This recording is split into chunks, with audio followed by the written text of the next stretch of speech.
மட்டக்களப்பிலே ஒரு சம்பவம் நடைபெறுகிறது.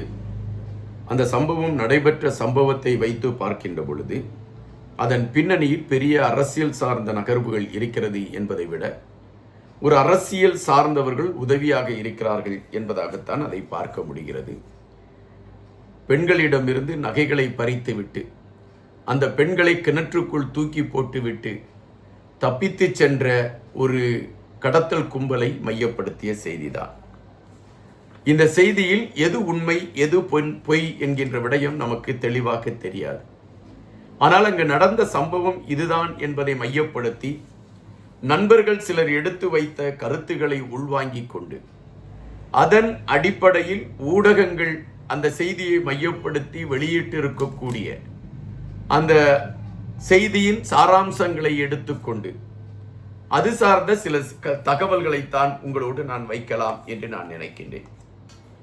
மட்டக்களப்பில் ஒரு கலாச்சாரம், திடீரென்று தனியாக செல்கின்ற பெண்களிடம் அல்லது தனியாக இருக்கக்கூடிய பெண்களிடம் ஒரு குழுவினர் செல்கின்றார்கள். தங்கள் கையில் இருக்கக்கூடிய மயக்க மருந்து கலந்த அந்த ஸ்ப்ரேயை அடிக்கிறார்கள்.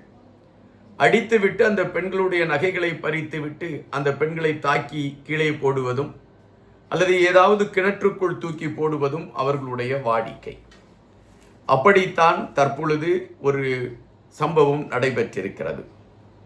கஞ்சராம்குடா வீடு என்கின்ற பகுதியில் இந்த சம்பவம் நடைபெற்றிருக்கிறது என்ற செய்தி வருகின்றன.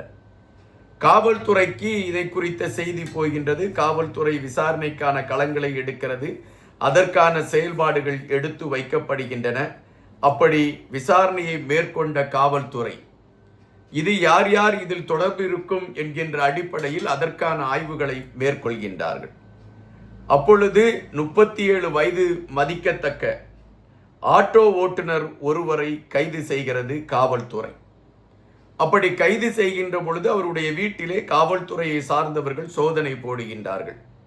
அப்படி சோதனை போடுகின்ற பொழுது அவர் வீட்டில் ஒரு குறிப்பிட்ட பகுதியில் 2 அடி ஆழத்திற்கு குழி தோண்டப்பட்டு அந்த குழிக்குள் மயக்க மருந்துகள் வைக்கப்பட்டிருந்தன. இந்த மயக்க மருந்துகள் எங்கு பயன்படுத்தக்கூடியவைகள் என்றால் மருத்துவமனையில் அறுவை சிகிச்சை செய்வார்கள். அது உங்களுக்கு தெரியும். அந்த அறுவை சிகிச்சை செய்வதற்கு வலி இருக்கக்கூடாது என்பதற்காக, நோயாளிகள் மயக்க நிலையில் இருக்க வேண்டும் என்பதற்காக இந்த மருந்துகள் பயன்படுத்தப்படும். இந்த மருந்துகள் அதாவது நோயாளியை மயக்க நிலையில் வைப்பதற்கு உதவி செய்கின்ற மருந்துகள். இந்த மருந்துகளைத்தான் இந்த கடத்தல்காரர்கள் எடுத்திருக்கிறார்கள் என்பது செய்தி. அவர்களுடைய கையிலே அந்த மருந்து தான் இருந்திருக்கிறது என்பது செய்தி. எப்படி இவர்களுடைய கையில் இந்த மருந்து கிடைத்தது? இது எழும்பி இருக்கக்கூடிய கேள்வி. இப்பொழுது ஒரு மயக்க மருந்து நாம் வாங்குவதற்காக ஒரு மருத்துவ கடைக்கு சென்றோம் என்றால் டாக்டருடைய அறிவுறுத்தல் இருக்க வேண்டும் என்பார்கள். அதுவும் குறிப்பாக ஒரு அறுவை சிகிச்சை பிரிவில் பயன்படுத்தக்கூடிய மருந்துகளை நாம் மிக இலகுவாக மருத்துவ கடைகளில் போய் வாங்கிவிட முடியாது. அதற்கான மருத்துவருடைய சீட்டு வேண்டும். அதுபோல சில நேரங்களில் சந்தேகம் ஏற்படுவதாக இருந்தால் கடைக்காரர்கள் அந்த மருத்துவருக்கு தொலைபேசியில் தொடர்பெடுப்பார்கள். நீங்கள் இப்படிப்பட்ட மருந்துகளை பரிந்துரைத்திருக்கிறீர்களா, இதை குறிப்பிட்ட நபரிடம் கொடுத்து விடலாமா என்ற கேள்வியை எடுத்து வைப்பார்கள். இது சராசரியாக நடைபெறுகின்ற ஒரு விடயம். ஆனால் இந்த கடத்தல்காரர்களுக்கு மட்டும் மயக்க மருந்து எப்படி கிடைத்தது என்கின்ற பொழுது இங்கு இருவேறு கருத்துகள் எழும்புகின்றன. ஒன்று, மருத்துவமனையில் பணிபுரிந்து கொண்டிருக்கக்கூடிய யாராவது ஒரு ஊழியர் பணத்திற்கு ஆசைப்பட்டு இந்த மயக்க மருந்துகளை எடுத்து கொடுத்தாரா என்பது ஒரு கேள்வி.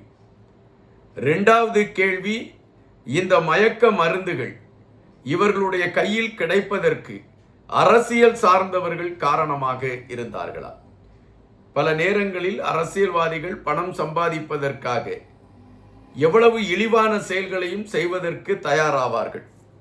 நீங்கள் எந்த அரசியல் களத்தை எடுத்தாலும் சரி, அங்கு ஒரு மக்களுக்கு விரோதமான செயல்பாடுகளை செய்யக்கூடியவர்களுக்கு பின்னால் அரசியல்வாதிகள் ஊக்க சக்தியாகவும் உந்து சக்தியாகவும் இருப்பதை நம்மால் பார்க்க முடியும். எனவே இங்கும் அதேபோன்ற ஒரு நிலைதான் நீடித்து கொண்டிருக்கிறதா என்பது இரண்டாவது கேள்வி. மூன்றாவது கேள்வி, மருத்துவ கடைகளில் அதிக பணத்திற்கு ஆசைப்பட்டு இந்த மயக்க மருந்துகளை கொடுத்து உதவி செய்திருக்கிறார்களா என்கின்ற கேள்வி வருகின்றன.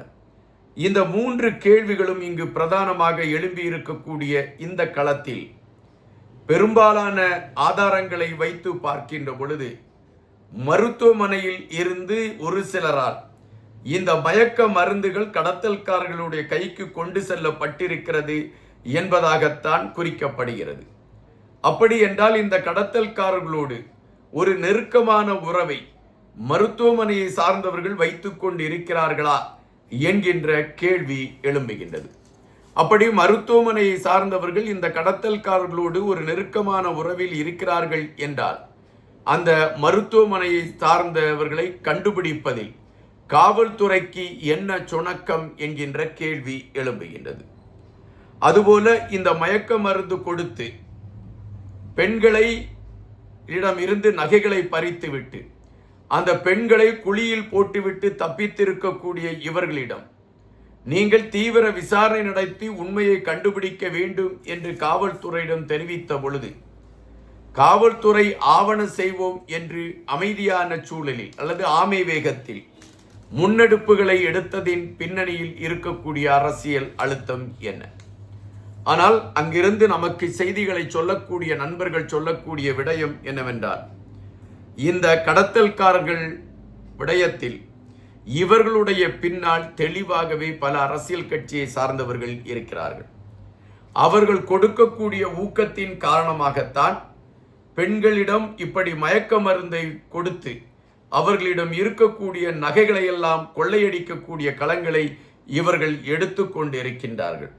காவல்துறைக்கு கண்டிப்பாக தெரியும் இவர்கள் எங்கிருந்து கொள்ளையடிக்கிறார்கள், இதை எங்கு கொண்டு போய் விற்கச் செய்கிறார்கள், இதன் பின்னணியில் இருக்கக்கூடிய களங்கள் என்ன, இவைகள் அனைத்தையும் மையப்படுத்திய செய்திகள் காவல்துறைக்கு தெரியும்.